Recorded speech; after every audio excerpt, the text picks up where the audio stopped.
नमस्कार, बहुत स्वागत है आप सभी का स्वराज एक्सप्रेस में और मैं हूं आपके साथ शिवांगी। और आज बात करेंगे बजट की। वित्त मंत्री निर्मला सीतारमण ने बजट पेश किया है। यह मोदी सरकार के दूसरे कार्यकाल का आखिरी पूर्ण बजट था।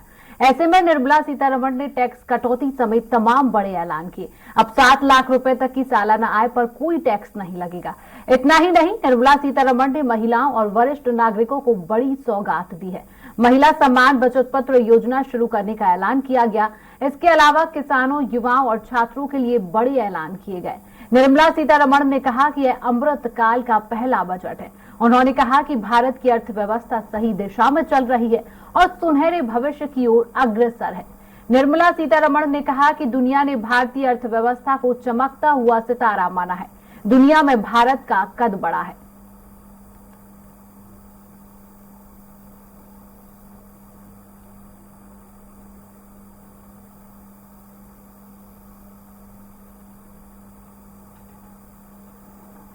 I propose to increase the rebate limit to 7 lakh in the new tax regime. Thus, persons in the new tax regime with income up to 7 lakhs will not have to pay any tax at all. I propose to change the tax structure in this regime by reducing the number of slabs to 5 and increasing the tax exemption limit to 3 lakhs. The new tax rates are 0 to 3 lakh, nil. 3 to 6 lakhs, 5%. 6 to 9 lakhs, 10%. 9 to 12 lakh, 15%. 12 to 15 lakhs, 20%. And above 15 lakhs, 30%. This will provide major relief to all taxpayers in the new regime. An individual with an annual income of 9 lakhs will be required to pay only 45,000 rupees. This is only 5% of his or her income. It is a reduction of 25% on what he or she is required to pay now. That is 60,000. So in the place of 60,000, it is now only 45,000. Similarly, an individual with an income of 15 lakh rupees would be required to pay only 1.5 lakh or 10% of his income or her income, a reduction of 20% from the existing liability of 1,87,500. I propose to increase the rebate.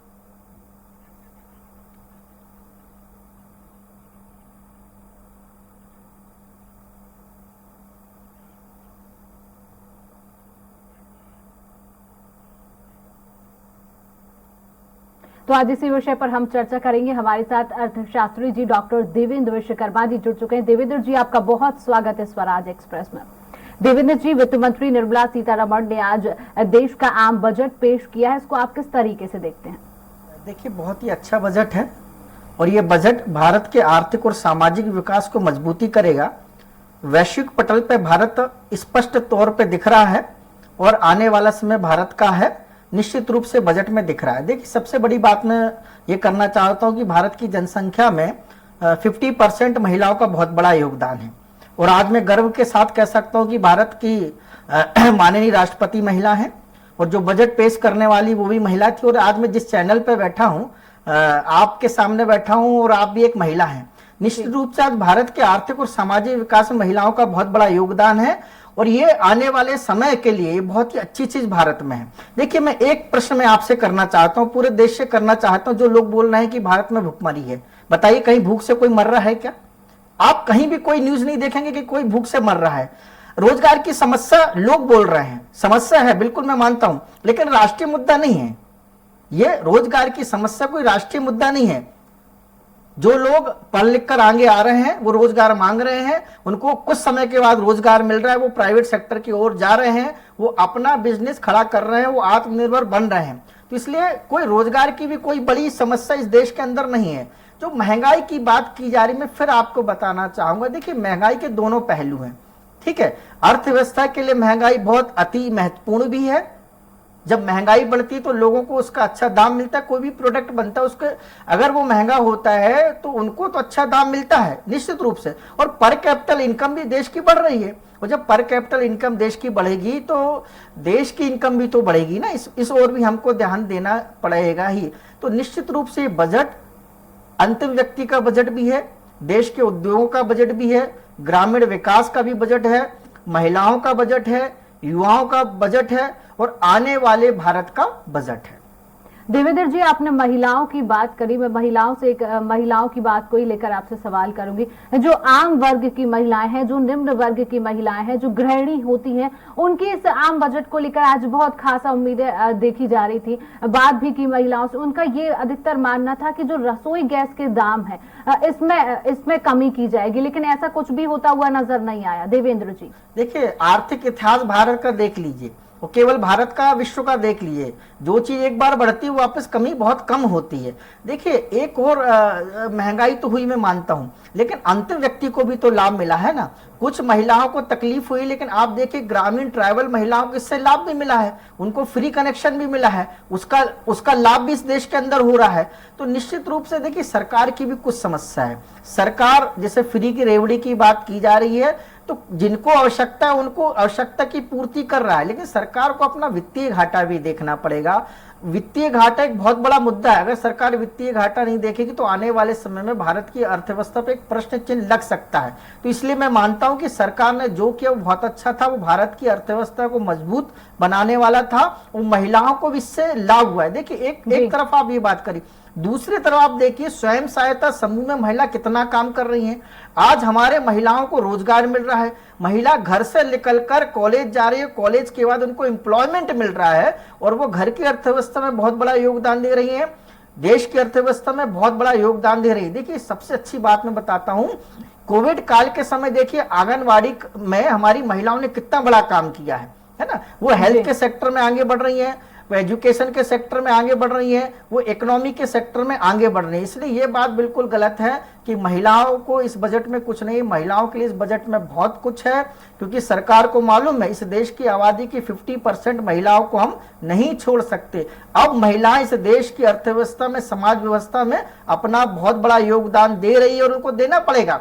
अगर हमको world economy बनना है, अब तीसरी economy की बात मत करिए, अब बात करिए कि भारत विश्व की सबसे बड़ी इकोनॉमी कैसे बनेगा, उसमें महिलाओं का बहुत बड़ा योगदान है। और मैं समझता हूं कि आज के दिन ये देखिए साबित हो गया कि हमारे इस देश की माननीय राष्ट्रपति और वित्त मंत्री जी ने यह साबित कर दिया कि इस देश में महिलाओं का योगदान निरंतर बढ़ रहा है। जी बिल्कुल, देवेंद्र जी बने रहिए हमारे साथ, आपके पास मैं वापस भी लौटूंगी। वित्त मंत्री निर्मला सीतारमण ने बुधवार को बजट पेश किया। यह मोदी सरकार के दूसरे कार्यकाल का आखिरी पूर्ण बजट था। बजट को लेकर उद्योगपतियों से खास बातचीत की हमारे डिप्टी एडिटर अतुल पाठक जी ने। प्रावधान महिलाओं के लिए बनाए गए हैं, वुमेन सेल्फ हेल्प ग्रुप्स की बात करी है, स्पेशल स्कीम्स की बात करी है, तो डेफिनेटली एक अच्छा सपोर्ट है, क्योंकि कहीं ना कहीं हमारा नंबर जो है वो 77 से 72 नंबर पे आता है, तो महिलाओं उद्यमियों के लिए काफ़ी उम्मीद है इस बजट से। Federation of MP chambers and commerce and industry के आर एस गोस्वामी जी हैं। डॉक्टर साहब, क्या कहना है आपका इस बजट को लेकर? देखिए, मोदी जी गवर्नमेंट का जो मेन फोकस है वो एक्सपोर्ट को बढ़ाना है, मैन्युफैक्चरिंग को स्ट्रेंथन करना है, एग्रीकल्चर सेक्टर में ज़्यादा से ज़्यादा इनफ्लो हो फंड्स का, वो करना है, तो इसमें वो सफल हुई है। और आप देखिए, जितना आप ईज ऑफ डूइंग बिजनेस करेंगे उतना टैक्स ज्यादा मिलेगा। ये मध्य प्रदेश की स्टेट जीडीपी 11.5 लाख करोड़ की है, इसमें 48.9% एग्रीकल्चर सेक्टर से आता है। स्टेट गवर्नमेंट का टोटल फोकस काफी इसमें एग्रीकल्चर को बढ़ावा देने में रहा है। इस बजट से एग्री स्टार्टअप्स इस बार उन्होंने मोदी गवर्नमेंट ने अनाउंस किया है।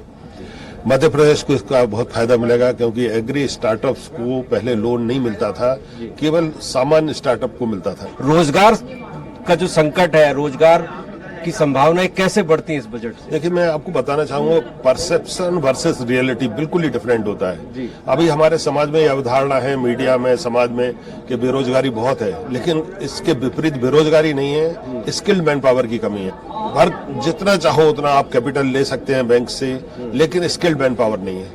तो स्किल्ड मैन पावर को बनाना उसको बढ़ावा देना, ये बहुत इम्पोर्टेंट है। इस बार के बजट में इन्होंने फोकस किया है। पूरे बजट में नेगेटिव क्या है? नेगेटिव में ये देखता हूं कि रेट ऑफ इंटरेस्ट कम होना चाहिए थे। अभी भी अगर हम ग्लोबली देखें तो पूरे दुनिया में जो हमारे इंडस्ट्री सेक्टर को लोन मिलता है या अन्य क्षेत्रों को उत्पादन के लिए लोन मिलता है, वो अभी भी अंतर्राष्ट्रीय स्तर से बहुत महंगा है। अगर रेट ऑफ इंटरेस्ट और कम किया जाता तो उत्पादन बढ़ता। रेट ऑफ इंटरेस्ट की अभी कम करने की गुंजाइश बहुत है। Thank you Goswami ji. तो आप देख सकते हैं कि अलग अलग वर्गों से जो प्रतिक्रियाएं आ रही हैं वो काफी पॉजिटिव प्रतिक्रियाएं हैं और ये बता रहा है कि जो बजट है वो हर वर्ग के लिए कुछ न कुछ लेकर आया और इसलिए उत्साह का माहौल है।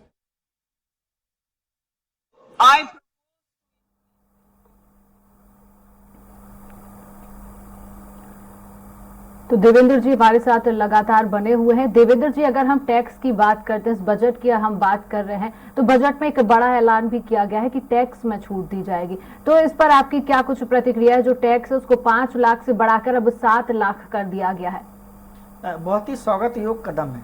इससे मिडिल मैन को तो बहुत फायदा ही होगा और जो पैसा बचेगा वो अर्थव्यवस्था में उसको लगाएगा। देखिए, भारत सेविंग बेस्ड इकोनॉमी है ना, और भारत का बहुत बड़ा मार्केट है, इसलिए सरकार ने टैक्स में तो छूट दी है, लेकिन वो पैसा अपने पास भी कहाँ रखने वाला है ना, वो तो मार्केट में लगाएगा। और जब मार्केट में वो पैसा लगाएगा तो कहीं ना कहीं टैक्स के माध्यम से सरकार के पास ही आना है। देखिए, बहुत अच्छी बात हमारे पूर्व वक्ता ने की है। देखिए, डॉलर की कीमत बढ़ रही है और पैसा हमारा रुपया घट रहा है, इस ओर हम सबकी चिंता होनी चाहिए। ठीक है, हम महंगाई की चिंता कर रहे हैं, हम रोजगार की बात कर रहे हैं, लेकिन हमको देश की भी बात करनी पड़ेगी और सरकार के सामने ये एक बहुत बड़ी चुनौती है। जैसे मैंने पहले ही बताया आपको, वित्तीय घाटा को कंट्रोल करना, निर्यात को बढ़ाना और डॉलर के सामने भारतीय रुपए को मजबूती प्रदान करना, ये सबसे बड़ी सरकार के सामने चुनौती है और सरकार ने इसके लिए काम किया है। निर्यात को कैसे बढ़ावा मिलेगा, मैं फिर आपका ध्यान इस ओर ले जाना चाहता हूं।